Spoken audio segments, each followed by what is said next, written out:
Welcome students to the demonstration of the dural folds and the dural venous sinuses, its location. The dural folds I will be demonstrating you with the help of this paper model for the better understanding.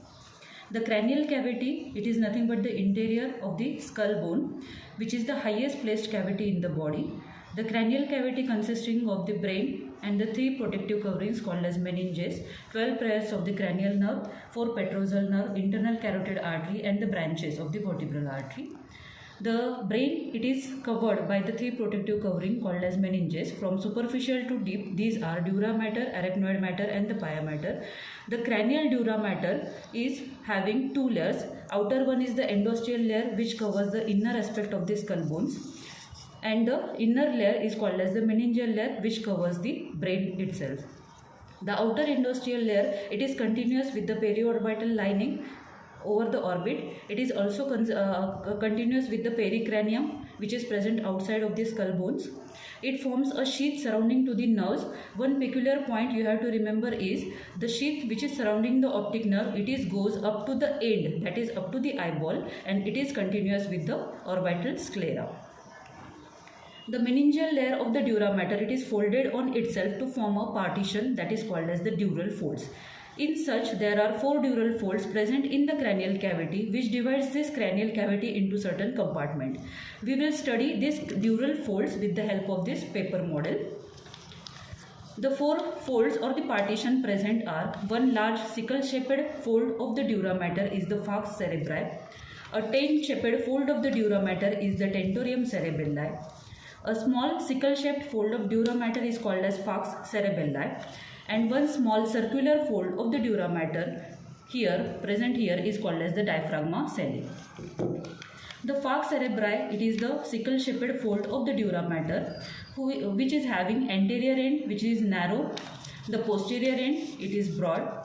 Two borders, one convex border and one is the concave border, and the two surfaces.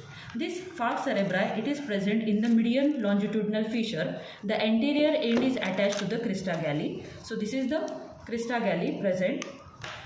To the crista galli is the attachment of the anterior end, and the broad posterior end is resting on the superior surface of this tentorium cerebelli. It is having superior convex border which is attached to the sagittal sulcus. It is the attached margin, whereas the free concave is the lower border of this falx cerebri. It is having two surfaces which are related with the medial surface of the cerebral hemisphere. So this falx cerebri, it is the fold of dura mater or a partition which separates the two lobes of the cerebral hemisphere. Another part in this, the sinuses present are: to the attached margin of the falx cerebri is the lodgement for the superior sagittal sinus. It is unpaired sinus which is continuous with this right transverse sinus. At the lower free margin of the falx cerebri in its posterior 2/3 part is the location for the inferior sagittal sinus. When inferior sagittal sinus unites with the great cerebral vein, it forms a straight sinus which is lodged in the broad posterior end of this falx cerebri. So 3 sinuses are related with this falx cerebri. Another fold of the dura mater is the tentorium cerebelli, which is a tent-shaped one. Because of the presence of this tentorium cerebelli, the cranial cavity is divided broadly into supratentorial part, and the part present below the tentorium cerebelli is the infratentorial part. So again, this is having the attached margin and free margin. This U-shaped is the free margin of the tentorium cerebelli, whereas this one, anterolateral and the posterolateral, is the attached margin of the tentorium cerebelli.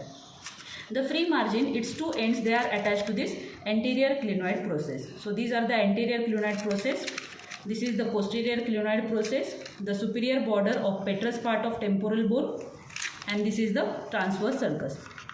Understand this marking for the attachment of the tentorium cerebelli. So free end is attached to the anterior clinoid process. The attached margin, it is attached anterolaterally with the posterior clinoid process, superior border of petrous part of the temporal bone. Posterolaterally, the attached margin is attached with this transverse sulcus. See here, the transverse sulcus on the right side, it is broader as compared to the transverse sulcus present on the left side. So these are the free and the attached margin. The sinuses present here are at the superior border of petrous part of temporal bone is the lodgement for the superior petrosal sinus. In the transverse sulcus on both sides is the lodgement for the transverse sinuses. So superior sagittal sinus, it is continuous with generally with the right transverse sinus, whereas the straight sinus, it is continuous with the left transverse sinus. The transverse sinus, they are located in the transverse sulcus, which in turn at the posterior inferior angle of the parietal bone or the mastoid angle, it becomes continuous with the sigmoid sinus, which are lodged in the sigmoid sulcus. So tentorium cerebelli is having two surface, superior surface to which the broader end of the falx cerebri is attached, and it is having inferior surface at the posterior part of which a small sickle shaped fold of the dura mater is present, which is called as falx cerebelli. So this falx cerebelli, it is attached from the internal occipital protuberance up to the posterior margin of the foramen magnum in the internal occipital crest. So it is also having attached margin which is attached to the internal occipital crest, and this is the free concave margin which is present anteriorly. Near to the foramen magnum, it is splits into the two ends which get lost in these margins of the foramen magnum. So occipital sinus, it is located at the posterior border, which is the attached border of the falx cerebelli, which separates the two lobes of the cerebellar hemisphere. And this tentorium cerebelli, it separates the occipital lobe of the cerebrum from the two cerebellar hemisphere. So these are the three folds of the dura mater. The fourth fold is diaphragma celli, which is attached to the tuberculum cellae and the dorsum cellae present over here. So this diaphragma celli, it forms a roof over this hypophyseal fossa. This depression, which is called as the sella turcica or the hypophyseal fossa, and the roof is formed by the diaphragma celli. At the roof, there is the central aperture is present through which the stalk of the pituitary gland get out. So this is the fourth fold, which is called as the diaphragma celli. We have seen all these folds. Now I will show you the dural venous sinuses. The dural venous sinuses, there are about 23 dural venous sinuses are present, out of which 8 are paired one and 7 are unpaired one. The unpaired sinuses, we have seen the superior sagittal sinus, inferior sagittal sinus, occipital sinus, anterior and the posterior intercavernous sinuses. The basilar plexus of the veins, they are present at this cleavus part, and this occipital sinus is located over here. The rest of the sinuses, which are the paired one, these are spinoparietal sinus. The spinoparietal sinus, it is present between the sphenoid bone and the parietal bone. So this is the location for the spinoparietal sinus. On either side of the body of the sphenoid bone in the middle cranial fossa is the presence of the large cavernous sinus, which is called as the cavernous sinus. Its interior is divided into many caverns by the trabeculae. So its name is the cavernous sinus. It is about 2 cm in length and 1 cm in width. Its extension are anteriorly, it is extended up to this superior orbital fissure, and posteriorly it is extended up to the apex of petrous part of the temporal bone. Its floor, it is formed by the endosteal layer of the dura mater, whereas the lateral wall, roof and the medial wall, it is formed by the meningeal layer of the dura mater. The roof, it is continuous medially with this diaphragma celli, which forms a roof over the hypophyseal fossa, and posteriorly it is related with the triangular area present. Triangular area formed between the free border and the attached border of this tentorium cerebelli. So this area is related posteriorly with the roof of the cavernous sinus.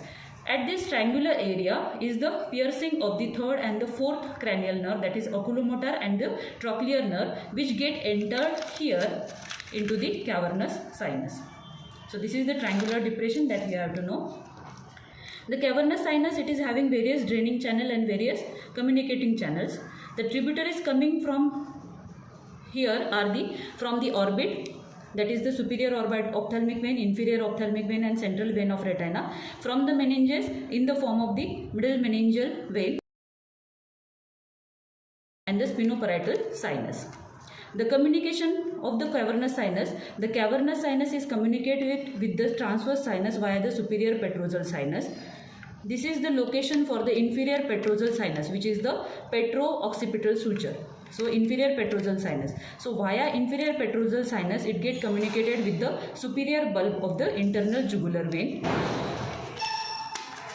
The cavernous sinus is also communicated with the facial vein via the superior ophthalmic vein. So this is the important dural venous sinus which is present on either side of the body of the sphenoid bone. Next paired sinus is the superior petrosal sinus present at the superior border of petrous part of the temporal bone, which get drained into the transverse sinus on both sides.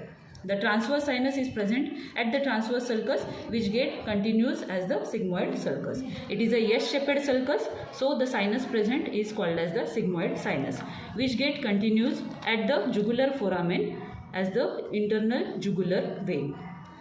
The unpaired sinuses which connects the two cavernous sinus, they are called as anterior and the posterior intercavernous sinuses. So these are the paired and the unpaired venous sinuses along with its location. Thank you.